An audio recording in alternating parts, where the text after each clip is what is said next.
I'm so delighted to have Sifu Rubia here with me today. Rubia, how are you doing? Hi, good. Good morning, or it's afternoon for you. I'm well, Todd. How are you? I'm doing really well. I'm so excited to have a chance to speak with you. And I feel like you just said you just finished teaching a class. Is that true? Yeah, private class. Yeah. Private class. Mhm. And you are a Tai Chi and Qigong practitioner and teacher. Correct. Yeah. Wonderful. Can you help me understand the difference between Tai Chi and Qigong? Well, Tai Chi is the martial expression of your Qigong practice, essentially. So Qigong is Qi, and for your yogi listeners, is the equivalent to prana, and Gong simply means to work, to cultivate, to toil. So a qigong practice is just that. So you're working on your life force, your vital energy through specific movements. There are many different qigong systems out there that target different things. Um, and so that's the cultivation of your prana, and then the tai chi is the martial expression of that cultivation. And that's a simple way to understand the difference between the two. When you say martial expression, meaning the actual physical movements. Mhm.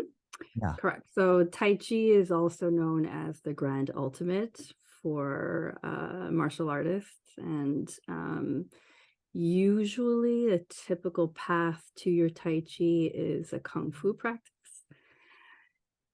So people evolve into their Tai Chi, but every Tai Chi movement has a martial expression to it. Hmm.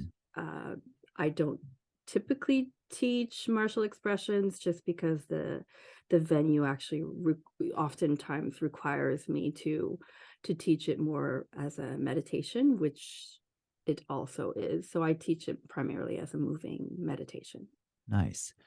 Can you give me some insight into how you got started and what your first introduction to Tai Chi was? Sure, sure. The first Tai Chi class I went to, I literally walked out of. It was too You felt yeah, it weirded was a out by it little at first? Like what was it like overwhelming. Sorry, what'd you say? what was it that made you want to walk out? Like you were frustrated or you thought it was Yeah, it was weird or all of that. It was a combination yeah. of a few things, and I remember the feeling very vividly. And by then, I had already had maybe a 5-year yoga practice, so I was familiar with mind body movement. But the Tai Chi just brought it to another level of being really, really present and uncomfortable. Mm, And I just it was uncomfortable, and yeah. your Yeah. ego gets in the way, and like there are layers to a spiritual practice and your spiritual evolution, and that's where I was at that moment in time, struggling with that part of myself. So yeah, I walked out of class. And then 15 years later, here we are. Yay. That was Yeah. my initial experience with Tai Chi. Can I ask you where And that was? where was it? I think it was here in California. So I'm not from here. I'm from Canada and from the East Coast. And yeah, I was visiting or traveling here in California, and the person I was with was actually a teacher, and he brought me to class, and that's how that started. And then it took me a couple of years after that before taking another class, just because like the experience was just I was just so weirded out that I never even considered going back. And then the second time, I can't even say that it stuck, but it wasn't as uncomfortable. Mm, And then the third time is when it stuck. nice. What do you think about the third time that made it stick? What was it that caused you to feel that way?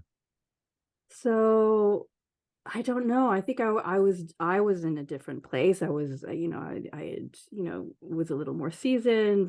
I transcended my ego a little bit more, and I was a little more open and receptive to the practice. So I guess that's what made the difference. And I see that in people who show up to class, and you always have to meet as a teacher, you know this, you have to meet people where they are. And it's it it has to come from within. Like, I the first time I was not forced into a situation, but it wasn't something I was willingly going into. I think that's part of the Yeah, breakdown that happened. that makes And sense. then so by the third time, it was a willingness from me. So to answer that question, that's really the difference. What do you think intrigued you about it when you had that switch to where you were going from being pulled into class versus let me seek it out? What, and you already had a yoga practice, so it sounds like Mhm. you had cultivated, a passion for movement and mind body Mhm. awareness. What was it about Tai Chi that caused you to want to try it again? Was it that initial kind of pushback that you felt from being uncomfortable in that really focused space, or do you think there was something about watching the movement and watching people practice that got you intrigued? Can you put your finger on that? I love how you put that. It's actually the latter. So to really observe people doing Tai Chi, just watching them is meditative. So I think, yes, that was definitely the pull back Yeah, into that space. yeah. Um, yeah, I love that you brought that up. Oh, that's cool. Well, it's I funny love because that you tapped into that. the first time I saw Tai Chi was on a video, and I remember I was with a group of people, and I had a massage teacher that was really into Tai Chi, and he put the video on, and I think because the reaction of the other people in the room, they started to giggle and laugh a little bit, kind of like, what is this? Like, what is this Mm, person doing? Because the person was moving so slow. And yeah. so I feel like my first impression got formed by the reaction of the others around me. I was intrigued. I thought, well, that looks really Mm, interesting. What's going on? But I remember because everyone else is wanting to make fun, it didn't let me have like maybe my own mm, first initial experience. And then my second chance getting to come across Tai Chi, I was in Thailand studying Thai massage, and my Thai massage teacher would go and teach Tai Chi really early in the morning in Chiang Mai in Thailand. And I remember going, and they had like a big soccer field, and there was more than 100 people would show up to practice, and I was blown away yeah, by the that would blow me energy, away. and it looks so easy, but then to try to actually follow. And I remember people saying, wow, that guy, he's a real Tai Chi master, like he really knows what he's doing. And so I'd sit back and just kind of watch him, and but I still don't have that eye yet for being able to detect who the master at the art is. Mm, Can you When you hmm. watch people practice, is there something that you pick up on when you watch their practice that gives you that indication? Obviously, you study it and you teach it, so you have some understanding of these nuances, but can you clue me in a little bit as to what you look for and notice when in your own practice and in others? Yeah, I love that. I mean, this is a great conversation. Okay. Yeah, you're really tuned in. This is a different type of conversation we're having, which I love. So, i- as your practice evolves, there's a somatic experience, there's a visceral experience that happens through any kind of physical movement and practice over time. You have these different shifts that you literally feel internally. So once you start integrating those happenings, you start seeing it in other people, or other people's practices, or not. So you can usually, that's how I see it. I look for people's I literally look for their center and where their center drops in their practice. So that's how I Mm, can tell if mm, someone's how far along their practice is, I guess. interesting. And then you know what? I've seen some Tai Chi masters. I hate that word. Sorry. I've seen some advanced practitioners Yeah. where they seem technically sound, but there's a piece missing. Mm, And um that has a lot to do with the mental, and then you start getting into people's psyches and stuff like that, which is yeah. a whole other ball game, but it comes out in the physical. Um, Interesting. Do you yeah. mean that like they, air quotes master, and then you go talk to them and you find out that they're not really all that nice? And that's and We're that's gonna the have piece to you feel. edit this part of the No. No, we won't say podcast. anything bad about anybody, won't use I'm names, but gonna start talking bad about my teachers. No, I I've mean, is that because I noticed that in the yoga world too. Like you'll see somebody say, like, wow, look how advanced they are. Oh my gosh, their practice is so insane and so amazing. And then you go to speak with them and there's just a big wall there. And you kind of wonder, like, oh man, the impression that I got from the visual and the external, I thought that mm, would be matched up with this really sweet, compassionate individual, and sometimes it doesn't necessarily match. And I was wondering if that's what you're referring to or something different. it's a little bit of that. That's Okay. not really what I was saying, but Yeah. maybe, in like the deeper layer of it. I was speaking more from a technical, Mhm. physical point of view and looking at someone's practice. Yeah. Um, but you're right. There's a lot of disconnect between someone's actual spiritual practice and someone's physical practice. And you get to see that once you start interacting with people. Yeah. But at the end, I've gone through that with my teachers, and at the end of the day, everybody, we're all having a human experience.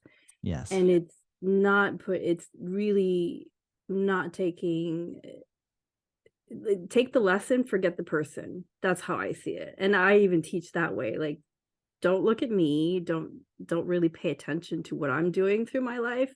Pay attention to what you're Mm. doing, and then the work itself will transform you. So allow that to happen and forget about everything else. So take the work and forget the guru Yeah. that you're Yeah. trying to connect to or look up with.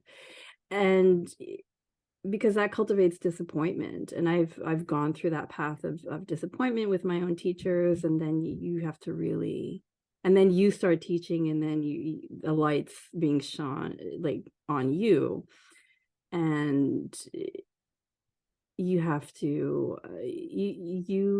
compassion. That's where you start cultivating empathy and compassion, and really deep understanding for the human condition, and that we're all in this soup together, you know. Can you share a little bit of the history of what you understand in terms of the origins of Tai Chi Qigong? I'm not sure I understand the question. So Where it originates? it's all from, it's Chinese. It's a Mhm. Chinese Mhm. art form. I'm really bad at history, That's so okay. my teachers have that, and so when I need some kind of lineage, Yeah. uh, you know, back up into where it comes from, I go to them, but Yep. that's not the information I retain, unfortunately. So people don't come to me for that. I'm curious though, because in India there's a strong like guru disciple relationship kind of underpinning in the yoga traditions. Is there a similar type of hierarchy and or Mhm. structure in this Chinese system? There is, and I'm that rebel without a cause kind, and I've always been like that. It's just part of my personality. I don't believe in that. I don't believe in latch. It's a codependent relationship. So I'm not for it. I don't support that at all. Um, so yes, it exists within Yep. Yep. uh, the martial arts system, as you know, through the yogi system. I don't believe in it. I don't support it. I think our roles are to support people in their process, and again, coming back to what I said earlier, meeting people where they are, and just, extending a hand and Yep. being kind and sharing your knowledge. So that's what I'm doing. I'm just sharing the knowledge, I'm sharing the tools, I'm presenting it in a way that is very practical. So that's Excellent. Yeah, that's that's how amazing. I present work, and then I know the work deep enough to understand that it will transform the individual who's seeking without my presence. Mm. Nice. So you Nice. take the tools, here they are, they're yours, do what you want with them, and then leave Yeah. me out of it kind of thing. That's my approach. Nice. You had made mention in relation to teaching and or observation of students that you can tell that, like, where they're working from in relation to, like, how it sounded like you said, like, how much they can drop into it and or I was kind of thinking like, maybe if that's in relationship to how they use their core, where they're moving from, whether they're moving from, like, their chest and or if they're moving from their abdomen or from their pelvis. Is that what you were Mhm. referring to? Yeah, from a physical point of view, yes. So in Tai Chi, you're working at opening the waist, so every movement is guided by the waist. But in order for that to happen, your root has to be very solid. So it's observing how those two are coexisting, I guess. And then the expression of it comes out through the fingertips and the hands. So y-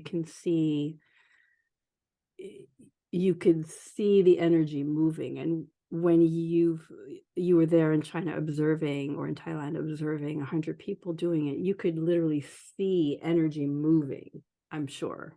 Yeah. And so you're looking for that expression, because it's energy that gets moved and expressed outward. Um, but a lot of times it stays contained. So that's why you get into Tai Chi sword and weapons, so that that energy has a place to go thereafter. Nice. Yeah. I'm super curious because in yoga, we might learn specific arrangements of poses, and then after enough years of practice, we might feel inclined to practice by ourselves at home and then like work off of whatever we feel in the moment. Like maybe we'll feel like, yeah, a back bend would be really good right now and practice a back bend. In Tai Chi, are there specific forms that you learn? And then when you get good at it, you could make something up spontaneously? And or is it seen as, Mm. no, you definitely follow this specific form from like this movement to that movement? Is there like a Mm. free flow or like a vinyasa flow of Tai Chi? I love your questions. Well, thanks, Rubia. I love your questions because they come from a yogic perspective, and you've obviously been practicing for a long time, and you've probably been teaching for a long time. So your questions are super interesting, and I appreciate them. Thank you. Um, so yes and no. In the same way that I mean, for asanas, there's a reason why you do one asana after another, because you're opening one thing and then you have to not necessarily close it out, but balance it out, because you can really start messing with people's nervous systems if you don't.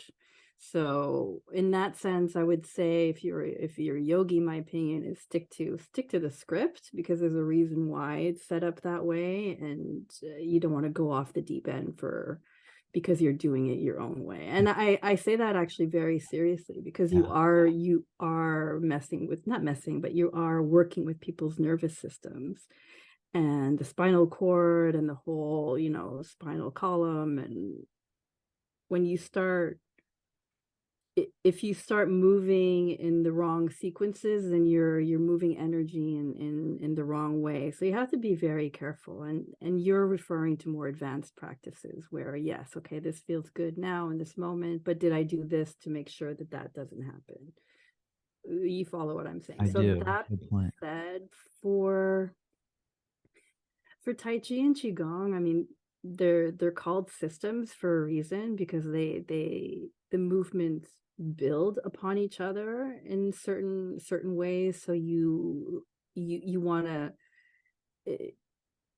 to stick to, again, I like to stick to the script. But what will happen with Tai Chi and with Qigong, and what I've noticed in my own practice, is that you end up moving through the world in a whole different way. So your body becomes more fluid, you become more water like. And so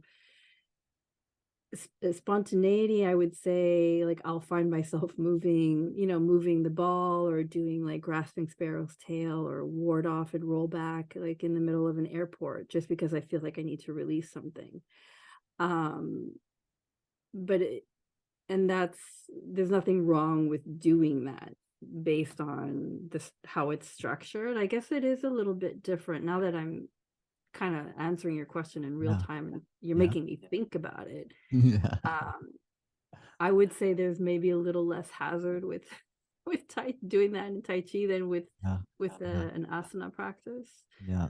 Um, but you do end up walking through the world differently. There's a flow to your body Mm, that, uh, yeah, that just exists mhm. within you that I never found in my yoga practice. So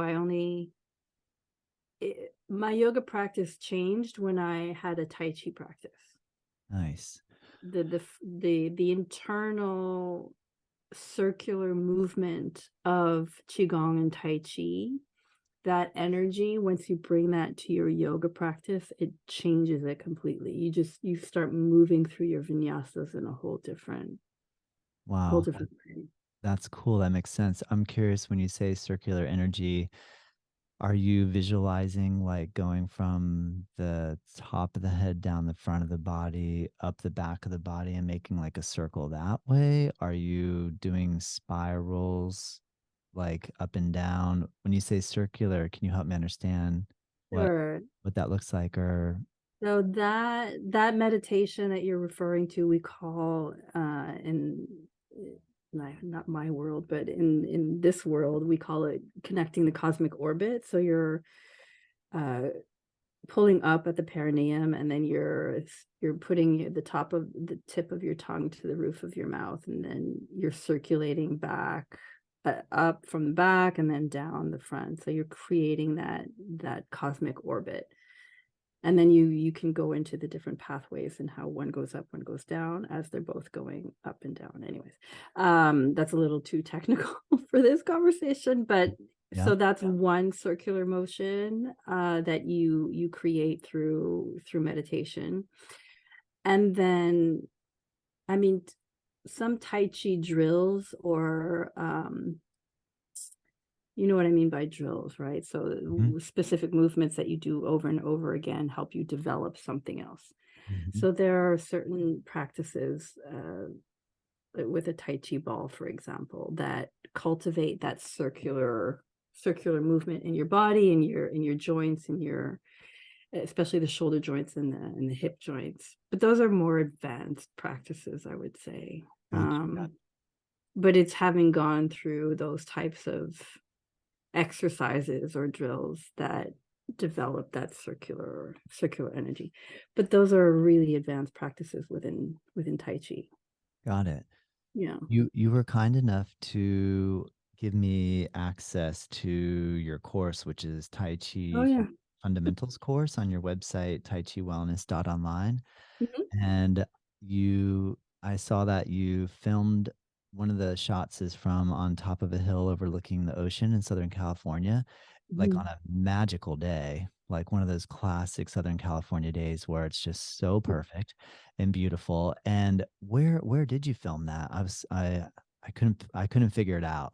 So Whoa. lucky. Oh yeah, no, it's I by happenstance I found that place. Well, nothing's really by happenstance. Everything's kind of in sync. That is in the Pacific Palisades, and it's up on a Oh, cliff, cool. and Nice. that's overlooking Santa Monica Beach, I think, where that. Nice. Yeah. Nice. I know that area well. That's a beautiful Have spot. you lived out here? I did. My grandparents had a home in Pacific Palisades, so every summer Mm. I would travel there and spend not every summer, but a lot of summers and spend time with them. And then both my wife is from Newport Beach area, and we Okay, used to that's live in really San fun. Yeah. Diego together Hmm. for a few years. And then I've also lived up in Northern California, up in Garberville, up in northern near Mendocino or Mendocino County. So Okay. Hmm. I love California. It's so beautiful out there. So yeah, when I saw that visual, the ocean, and you were, just what a great backdrop. It looks so nice. You did a I great actually job. Yeah. The reason why I did it that way is because you saw the the videos, like the Meridian videos. I was looking for space, like what, like empty space next to Mm, me so I could place yep, those videos in the nice, editing after. So that's nice. why I chose, well, one of the reasons why I chose it, but yeah. Can you share with me what your experience has been like in the juxtaposition and or similarity of teaching in person? Like you mentioned, you got a chance to teach a private lesson, Mm, which is such a great opportunity to be able to work one-on-one in a room with somebody, mhm. and then teaching via the digital platform. Are you finding that you're having just as much success, maybe even more, with people understanding your techniques? Do you find that something gets traded in the digital element, Oh, yeah. or what are you Yeah. finding? So, well, when you I teach intuitively, so when you're with someone, you can see everything that's going on and making little adjustments, small group classes or individual one-on-one. The thought that I had when I started producing these online courses is that, okay, you take 10 years of teaching, and how do you distill it into this person who's watching it? They're coming into your class for the first time. So what do you do in your class for first timers? So you break things down, right? So Mm, that's how I approached it. And as I was sharing earlier, I'm just here to give you the information. So yeah, this is how the information, when you do it in this particular way, this is how it can evolve for you. And you can do that over and over again for the rest of your life and still find something new every single time. yeah, yeah, So yeah, the thought process digitally was really distilling it into, think back to your first class, think back to what people cut, like the knowledge, which is mostly none because they're here to learn, right? So how do you present it for the first time in a way that's accessible? And then that's all you can do. yeah, Accessible and yeah, safe, that's the other way. So that's all you can do. And it's only because I taught for 10 years prior to producing this. I would never do that as a first or even a 5-year teacher. Like it wouldn't have made sense. It wouldn't have come out that way. So it's different. I mean, you have to digitally, you have to be just be aware and not give too much information, because yeah. I'm from the mindset less is more always. Mhm. Um and small pieces, people digest things, it takes time. I have Yeah, students that, 6, 7 years after, they remember something I said in the first week that they came to class, and yeah. they're like, when you said that, now it makes sense." So, people digest things at the pace that Yes, they do, yes. and This yeah. is this is one of the things I hear from people that have switched over to the digital teaching format, that they say is one of the great benefits of it, is that because it can be replayed over and over again, that Mhm. you can watch that program and learn and study, and then a year later revisit it and almost have a completely different experience. Oh, absolutely. Right? That's Yeah, cool. yeah. That's amazing. Can you share a little bit about how, when you encounter stress and or a difficult situation in life, how Tai Chi helps you to move through that in a more graceful way? That's a great question. So when you're participating, or you're engaging in yoga, tai chi, art, any kind of expression that works for you, that's your therapy. Whether you realize it or not, you're in a therapeutic space. So for me, it's been a handful of things. So tai chi for me has become this place that I can drop into. Now I can drop into it quickly because it's integrated in my body, because I gave it the time and space to do that. It helps me, it just helps me come back to my center, come back to my body. Yeah, it teaches you how to Tai Chi yoga teaches you how to be present. So I think that when you're going through a stressful time or situation or anything that life kind of the chaos, normal chaos of life, if you have tools or something that grounds you, then seek that out, whatever it is. That's been the gift for me. Nice, And nice, again, I found it more all of that I found more in my Tai Chi practice than my yoga practice, which is nice. interesting. And now I practice more yoga than Tai Chi. So So you it ebbs and still flows. work with both. It's not like you just said, okay, yoga, I'm putting my mat up in the attic and I'm never doing that again. And let me just Yeah, only no. do Tai Chi. You've been able to integrate them together. Mhm. Yeah, what a gift that's been. It's really, um, yeah, That's it's been cool. a great opportunity that I was given to be able to integrate both practices. And I very specifically don't teach yoga because that's my practice. Nice. So that belongs to I me, did and that. Tai Chi belongs to everybody else. Everybody else can have that, and it pours out of me in that way. But yoga is really that's for me. Yeah. When, well, you're a Tai Chi instructor, do you go and take other Tai Chi instructors' classes in your Yeah. local neighborhood? You have to Any take a are there class. any other Tai Chi instructors in your local neighborhood? Because I have people who come into yoga and they're like, I really want Tai Chi.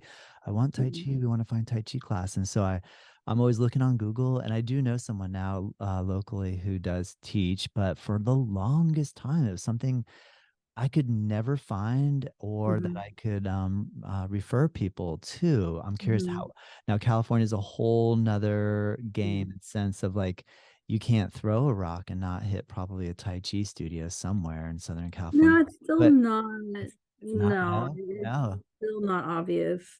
Yeah. Well, the other thing, it's, there and I teach, I've learned family systems. So family systems are handed down, like, literally generation to generation. So it's, it's not, I don't know, there's a little I don't know, maybe Tai Chi isn't there yet, but there's Mm, something a little more sacred to it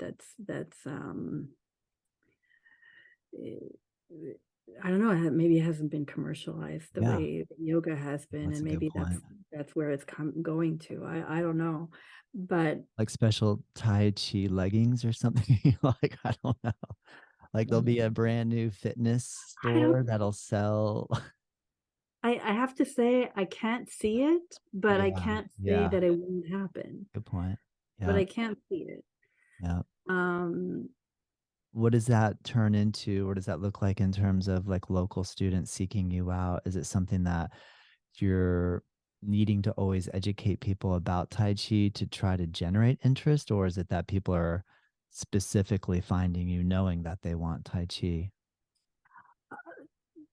well, when I took a break from teaching I haven't taught group I teach privately because I have students who've been with me for a long time, and so if they're putting in the work, then I show up to help them, right? So that's kind of Yeah. where I come from, but I've taken a break for the past 4 years. I haven't taught like a class, only because like I needed to work on myself, and there's some stuff that I wanted to evolve in my own practice, and you need to step back.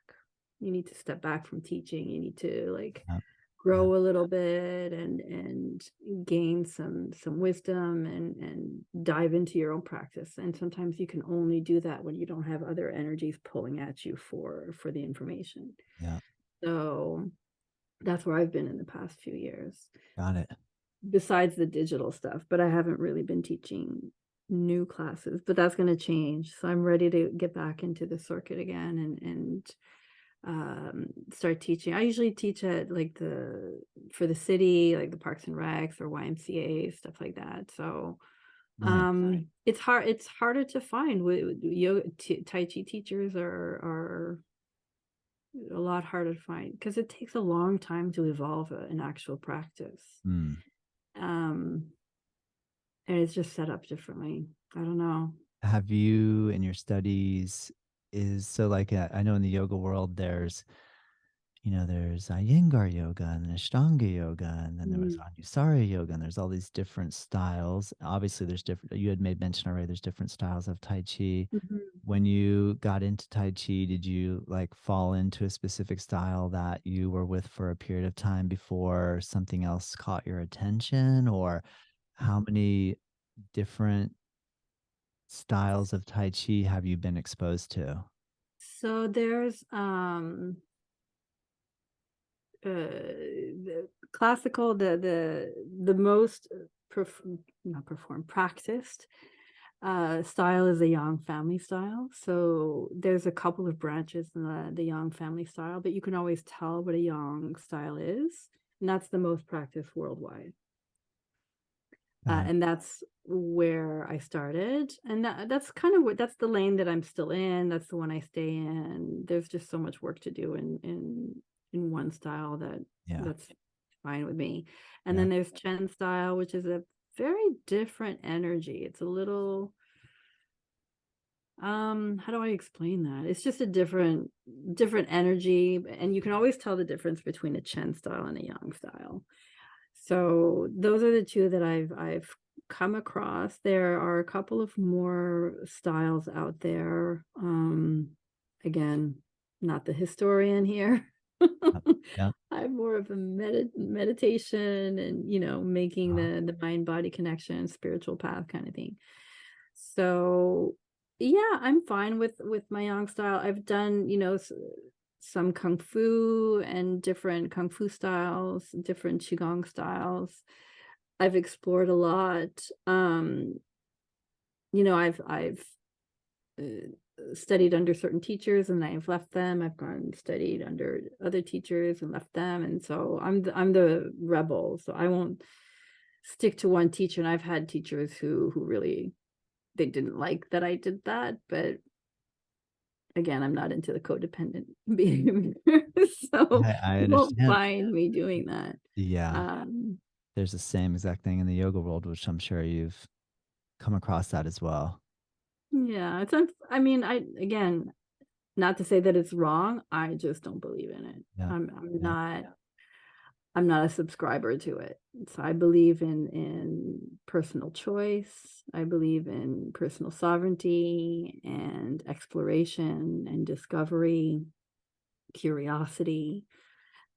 Everybody has something to share, and so seek out what that person has to share with you, and keep it moving, or not, or stay mm, there. It's not. There's no judgment on it. I'm just sharing my yeah. experience. I So, understand.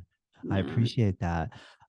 Is there like for me, when I saw the large group of people all practicing in Thailand, really made me helped me to understand how real Tai Chi is. Like there are serious enthusiasts, and then to see a whole bunch of them together at the same time had more impact on me. I'm curious, is there Yeah. if you could take a dream trip, is there like a place that's like the Tai Chi Mecca where you go and there's like hundreds of people all practicing Tai Chi together? Like is there a place or a group Oh, that's known for in the Tai Chi world?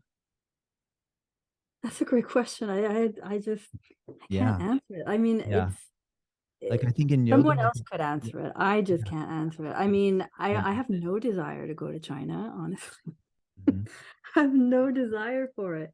Yeah. Um, but I will speak of the group energy though. That having experienced both like a solitude, like a practice that's more solitary and a group practice, there's definitely a difference in both. And the gift of the group practice is you're tapping into everybody's energy around you, and it's you get carried in it, you get like swept up in it, and it's a really beautiful experience. So it, and if I see a group of people doing Tai Chi, very, very rare, but when I have, I've always like dived in, because it's just Mm, it's a beautiful experience to be nice. in that ebb and flow with other people energetically. It's really, that's why people congregate to do it.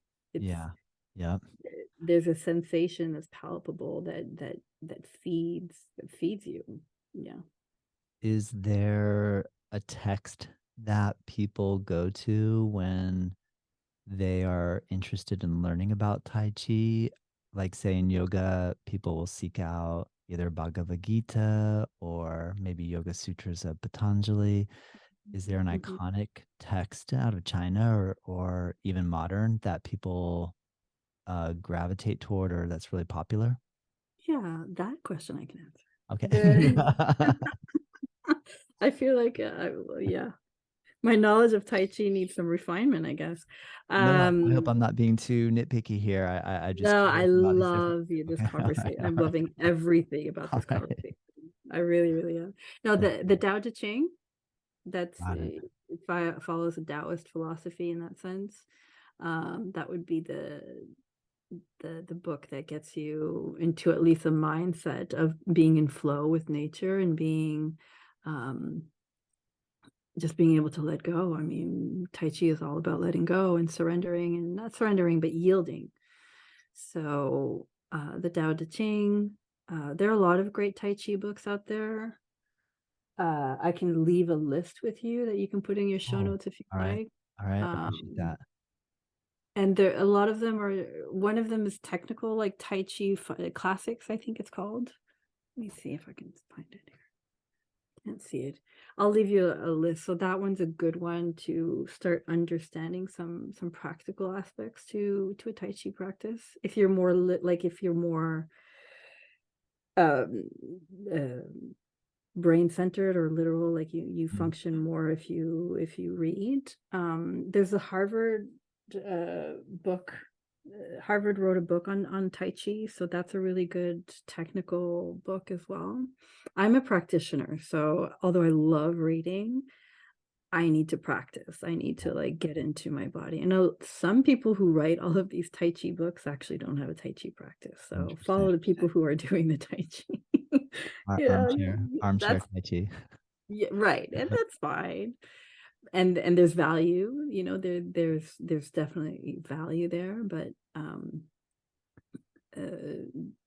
it's a practice. It's a physical practice. So you have to do it to really get into it.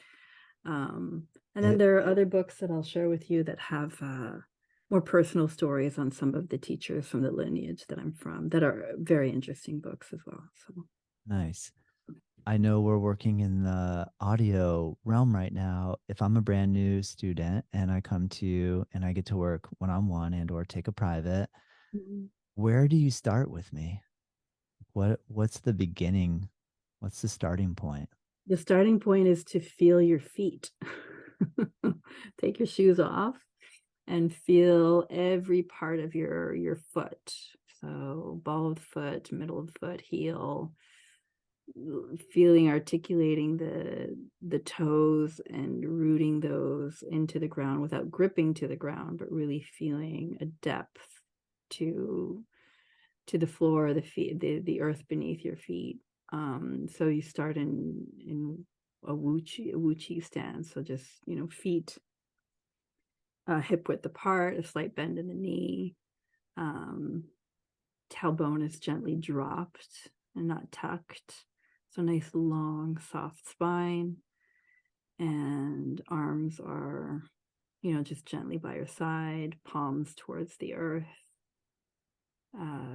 Feeling a gentle pull from the crown of your head towards the heavens.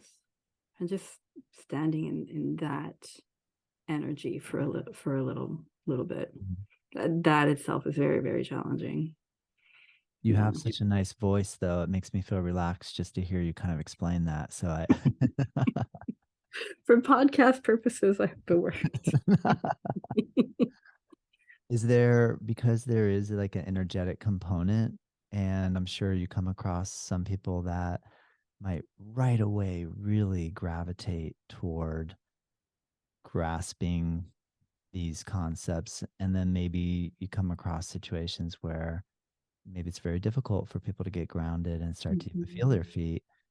Um, what do you have any tricks and or tips for those of us that are just having a hard time like feeling that, like getting relaxed enough in our minds that we can actually start to relax? Or is the I practice never take use care? the word Yeah, relax. I never use don't the use word. the word relax. Yeah, I use the word soften, release, Mm, drop. I never use the word relax. Very mindfully too. Um, because sometimes, a lot of times, oftentimes that word ignites mm, tension. So either through, past traumas or other things that people are navigating. That's why I've never brought that word to class. So it's really bringing people in their bodies is. I do visual in class. I didn't do this so much in the online course. And now that I'm thinking about it, maybe I should redo it. But I often help them visualize literally from the root up. So creating like, um, a lot of meditators like to use white light. So, a ball of light that kind of gently travels and circulates up through the joints and all of that stuff. So it's getting into feeling your body and being aware of your body. There's so many great tools out there for meditation, and the key to meditation is to understand that the goal is not to have your mind empty.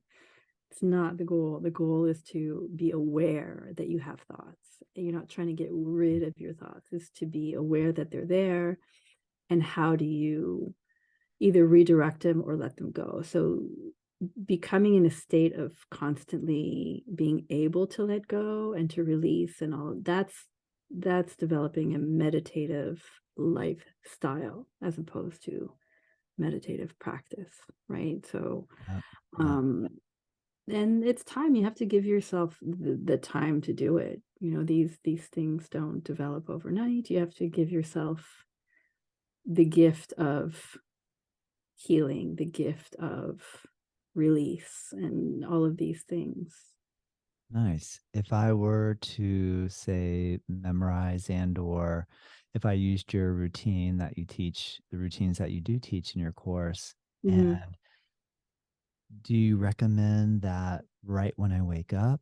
Is it like a yoga thing where early in the morning, or is it something that you'll consciously schedule time in your day to do practice, or do you find that you recommend people for the evening? Is there any sort of protocol there and or ideal Tai Chi time? No, I would say just do it. And that's changed for me over time. Like, I used to love early morning practices, and now I find myself training in the middle of the day just because my life is just changed. So just be fluid with your practice. Don't give up your practice, but be fluid with it. Yeah. Some people work better if they're more diligent and consistent, and same time, same place, same this, same that. If that's what it takes, do it.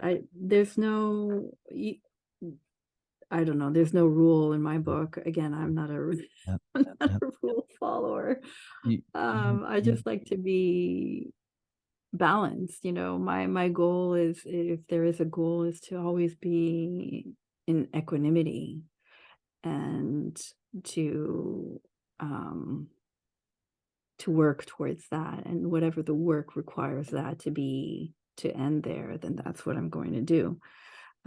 Most people practice in the morning just because the vibration is different in the morning. So you see a lot of Tai Chi practitioners practice at like 4 o'clock in the morning, 5 o'clock in the morning, just yeah. because the vibration of the earth is Yep. different. So they're trying to connect to a different vibration at that point in time. Um, What I'm are too lazy for that. So. what are your thoughts about indoors versus being outdoors in nature? Oh, definitely outdoors. Any way you can be outdoors, because that's the practice. The practice is coming back to the Tao Te Ching, is being connected to nature and its natural flow. So when you Nice. can connect with the vibration of the trees, of the earth, it's a whole other experience. But if you only have a closet to work in, then do that and picture yourself in by the ocean or in a park or whatever. The ideal is always to be in a park, though.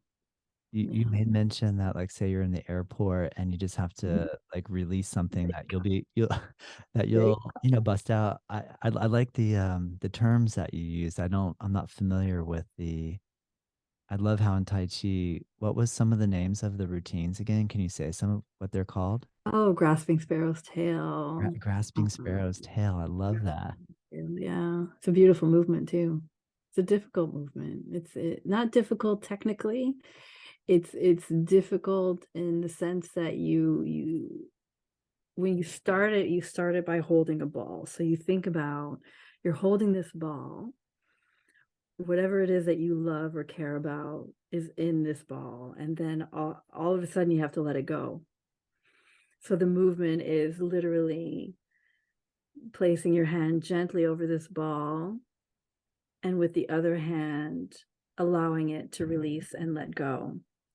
Mhm. So it's a difficult one in that sense. We hold on to stuff. We're hoarders by nature. It's part of human nature is to hoard. So to have a movement that is fundamentally about letting go is it can be a little challenging.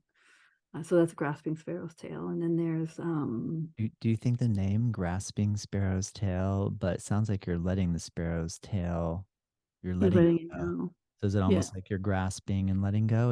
Are there, do you find that the names of the Tai Chi movements are stories in and of themselves? Yes. Like, what? Absolutely, they are. Yeah.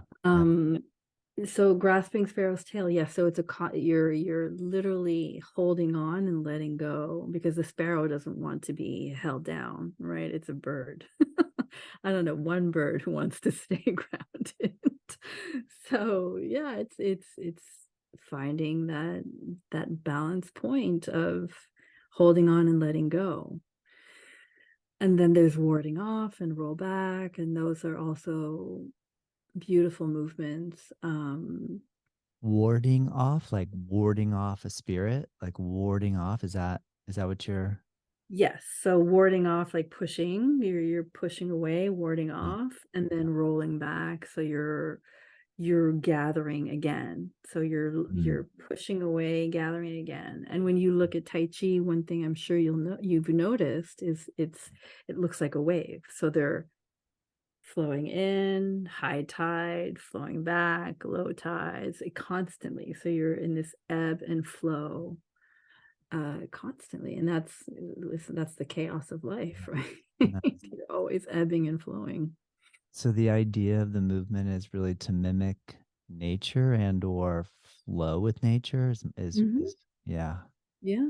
nice. The styles themselves were actually this is a little bit of history, and I'll only say or what I know for sure. Other than that, I Mhm. can't elaborate anymore. But the styles, the Tai Chi styles were designed on someone observing a crane and a snake getting into a fight Mm, and the interaction between these two animals. nice. So yeah, it's all about the natural cycles. Which I would imagine would make us a little bit more observant of nature in general. Like to be able to go to the beach and see maybe like sandpiper fishing for crab in the sand. I don't know. But like to start watching nature and think, how would I try to translate It that wakes you up in a different way. into, yeah, yeah. Everything in my life I relate to Tai Chi now that I see through the lens Mm, of Tai Chi. Um, and relate it back to either my practice or just even the practice separate from my practice. Um, yeah, that's what I was sharing earlier is I've just you move through the world in a whole different way when you really integrate this type of practice. That's cool. It's funny because when you made mention that since you had a yoga practice and then when you got into Tai Chi, it made you a little bit more fluid in your life. And I almost imagined you like taking groceries out of the back of the car and like making some sort of like really like smooth movement of like swinging the grocery bag up onto the countertop. I don't know. Like, You're a but lot more aware. I know that's silly, but I mean, it Oh, seems like you could you're almost turn every movement into some type of Tai Chi. yeah. Oh, yeah. When Um, I first started, I was so into it. Like, I loved how it felt. But after the 3rd class, of course, not the first time, right? yeah, yeah. By the 3rd time, but when I got into, like, the teacher training part of it, when I got into, like, my schooling of it, I was really into it, and I would move in a different way just because I just wanted to feel that all the time. Mm. So, and my husband, at the time, I'm divorced now, but my husband at the time, he would look at me like, "What are you doing?" "I'm doing my tea." "Oh, okay." 'Cause you move differently. You move more mindfully, you move more Yeah, softly, yeah. and, you It know. sounds like it would make life a little bit more fun because you could just be more creative. It it's grounded me more for sure. Right. So if Yeah. there's something going on around me that's chaotic, I Mm. can stand in my center. And that I link back to my Tai Chi practice for sure. What do you Yeah. notice with like when we get a hurricane? Well, I mean, I'm in Florida, you're in California, different weather Mm. patterns, but when hurricanes come here, it's crazy to watch. It's really Right. interesting to watch how stirred up everybody gets. Like literally the wind starts blowing and people are driving around really crazy and honking and Mhm. rushing to Home Depot and trying to get all their Mhm. supplies and being really mean in lines and that kind of thing and pushy. Not always. Not always. Like I think our community is amazing and I see people come together too. So Yeah. there's incredible things about that. But Mhm. I love the wind. Like when the wind really starts to rip around here, I just love it. But I see that some people get really agitated. Do you think Tai Chi could help us to like stay grounded even though the weather feels That's interesting you say that. tumultuous? I know There's you a have earthquakes there. movement. Yeah, yeah. There's a movement called cloud hands. Cloud hands. Yeah, cloud hands. I write And it down. the you're trying to move through clouds, but you're moving the clouds. Mm, So try that's moving cool. clouds. Whoa. Now is cloud hands like a Tai Chi movement, or you mean there's like a group of people that just decided to be No, cloud no, hand it's people? an actual Yeah, movement yeah, in the Tai Chi. practice. It's called cloud hands, yeah. And you watch the clouds and almost imagine you're moving them and try to move your hands in a way that the clouds are moving. Imagine imagine the touch of your hand against a cloud without breaking the cloud. So you don't want to break the cloud, you want to move it. So Wow, that's the feeling that you want. So that's it's a cool. feeling that both envelops you and grounds you at the same time. Well, I love That that. move is I love that visual, or just yeah, how to I don't think I push. get into that one. It's a little more advanced. All right, okay. And I didn't Whoa, yeah, let it, but because you brought up wind, so I yeah, thought of cloud yeah, hands right away. cool. So in that movement, you're moving. The waist is being, the waist is guiding the movement, and then your arms are floating as if you are moving the clouds. Mm, And eh, that's a movement that if you were in the middle of chaos, that would ground you for sure. Yeah, nice. nice. I've never experienced tornado, so I wouldn't know, but that's where I would go. I would go to my cloud hands. I'm definitely gonna start experimenting with cloud hands. Yeah. It makes me think that I see what you mean, how if you relate some of this to yoga, it could change the yoga experience too. From say if I'm really rigid in my I've got to perform this posture and I have to get everything lined up this way and then I'll look perfect and or maybe that's even possible to look perfect or all that and to make a little bit more of like cloud body, Hmm. like a cloud, yeah. So, I mean, listen, there's a definite sacred geometry to an asana practice, and a well-structured asana practice for sure. Uh, but the Tai Chi, what it does, it goes deeper inside Mm, that structure. That to me has been the difference, is that it's like you're in the belly of the fire as opposed to the flames, mm, if that makes any it sense. does. Yeah, Yeah. that's a good one. Yeah. Oh man, well, Ruby, I really am excited now. Now that I've gotten a chance to have a conversation with you as well, I want to go back and watch and start practicing from your course. Yeah. You did Do it. make mention that for listeners, there's a course called Short Qigong course, and that there's a Yes. promo code that's free chi, but it's FREEQI, and that Yeah. gives like a full discount. So Yes. anybody listening and or watching can check you out and see what your teaching style is like, and maybe start practicing some Tai Chi. Wouldn't the world be in a beautiful place if everybody was doing some Tai Chi? It definitely, I mean, it would change. Yeah, it would Yeah. change a certain dynamic to the world. You have to, you have to Mm, realize that I'm just working stuff out too. Like everybody's working out their stuff. So when you're on these types of journeys that connect you to your body, to a certain awareness, or anything that brings you back into the present, you're trying to I've been trying to deal with, the other stuff. We all have demons that we're trying to like work out, and this has been my therapy. mm, It's been my therapy, and my path to self-realization all at once. So I've been lucky enough to have that. But any type of art form where you feel settled and at peace, and that's your place. yes. Yes. On that note, Rubia, do you have any closing thoughts and or That would kind of be it. Like, I think that was pretty it's good. like I was we're hesitant to actually we're ask here you that to last seek question that. because it felt like, yeah. We're here to seek that, and I think Oprah has said that before. Like our full-time job is really to discover what we're here to be doing, and that I don't think enough people are doing whatever artistic endeavor it makes them happy, or makes them, or soothes them. I think if people did that, like Tai Chi aside, I think if people just found that little space within them to feel healed, whole, cared for, nurtured, for themselves, I think it would be a better place. So if I'm advocating anything, I'm advocating, find your art, whatever that is.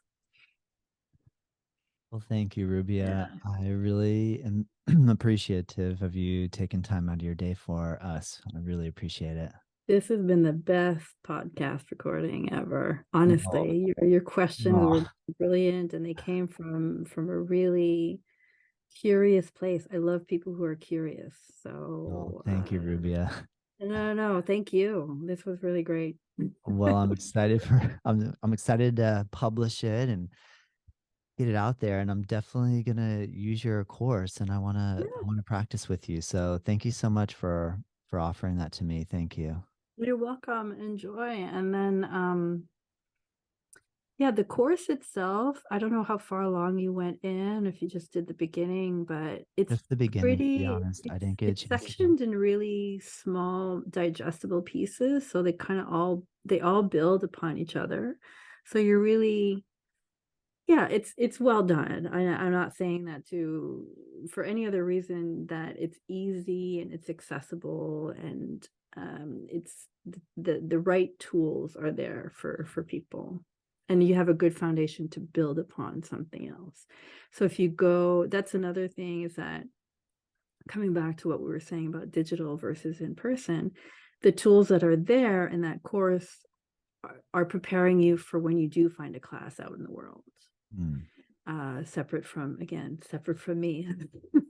So those tools and those fundamentals on how to, balance your weight when you're doing the Tai Chi walking, how to move your waist, how to allow the arms to follow the waist, where your gaze is, all of those little fundamental pieces prepare you for when you want to walk into an actual class when you have the opportunity to. So, That makes sense. yeah. Yeah, well, if you're ever over in Florida, let me know. I absolutely will. All right. Which part of Florida are you in? In a town called Juno Beach, which is about 20 minutes north of West Palm Beach, which is Okay. about an hour and 15 north of Miami. Okay. And Yeah, I went to your website, and you do a lot of classes and outdoor classes and we do. Yeah, my wife and I, we've had our studio here for the last 16 years, and we used to teach at a studio in San Diego together. So we've been teaching together for a little over 20 now, and we do outdoor stuff. I teach paddleboard yoga, so I get people out on oh yeah. paddleboards, and we do some yoga there, and we have beach Oh, yoga, and then we have mhm. a studio where where we're teaching indoors all day too. But I love the area around here in terms of the natural environment, so we're always trying to get people outdoors and doing healthy activities and community outdoors. So yeah, we do Yeah. have a lot of fun. Yes. So yeah, if I'm ever out there, for sure, I'll come and take one of your classes for sure. That would be amazing. And Yeah, maybe you could teach me us a too. Tai Chi class. That would be incredible. Yeah, we could do that too. We could absolutely do that too. Thank you, Rubia. Thank you, Todd. It was a beautiful session. I really appreciate it. I'll be in touch with you. Okay. All right. Thanks.